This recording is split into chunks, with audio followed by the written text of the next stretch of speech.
Party పెట్టకముందు ఈయన సలహాలు తీసుకున్నారు. పార్టీ పెట్టిన తర్వాత పార్టీ నిర్వహణలో అడ్మినిస్ట్రేటర్గా ఈయన సలహాలు తీసుకున్నారు. పార్టీ ముఖ్యమంత్రి అయిన తర్వాత ఈయన పట్టించుకోవాలి, అవాయిడ్ చేస్తూ వచ్చారు. అది ఆయనకి మండుతూ వచ్చింది.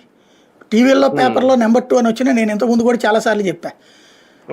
ఈటెట్లో ఉండేది నెంబర్ 1 తర్వాత నెంబర్ 200, 2000, 30,000 అనుకోవాలి అంతే, ఏముండదు వాటిట్లో. సజ్జల రామకృష్ణారెడ్డి అయినా అంతే. వాళ్ళు ఆ మాట ఒప్పుకుంటారు, పేరుకి మమ్మల్ని అనాలి కానీ మేమే డెసిషన్ తీసుకునేది ఆయనే. వీళ్ళు ఒప్పుకోరు కదా బయట ఇతర విపక్షాలు. ఇప్పుడు తెలుగుదేశంలో నెంబర్ 1 చంద్రబాబు, నెంబర్ 2 లోకేష్ ఒప్పుకుంటారు. తర్వాత నెంబర్ 3 ఎవరు?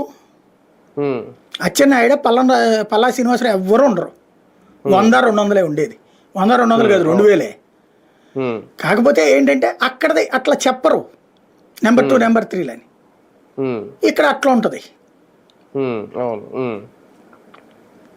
కానీ కసిరెడ్డి కూడా ఇప్పుడు సిద్ధంగా ఉన్నారా? ఒకవేళ ఆయనకి ముందస్తు బెయిల్ అనేది ఆల్రెడీ హైకోర్టులో పిటిషన్ వేశారనేది, ముందస్తు బెయిల్ వస్తే ఆయన మొత్తం చెప్పడానికి రెడీగా ఉన్నట్ట?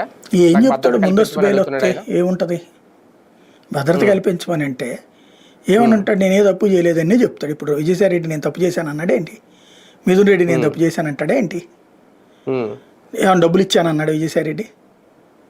లేదు కదా. రేపు అతనైనా అదే అంటాడు. కాకపోతే లేదో ఆధారాలు చూపెడతారు. ఇప్పుడు ఏంటంటే నేను విన్నటువంటి లెక్క అయితే మొన్న విజయసాయి రెడ్డికి ఆ ఇసుక కుంభకోణంలోనో గనుల కుంభకోణంలో దేంట్లో ఆడిటర్లని ఒకళ్ళని పిలిచి ప్రశ్నించారు కదా. అప్పుడు ఆడిటర్లకి రెఫర్ చేశారని, అప్పుడు ఆడిటింగ్కి సంబంధించి ఏదో కుంభకోణానికి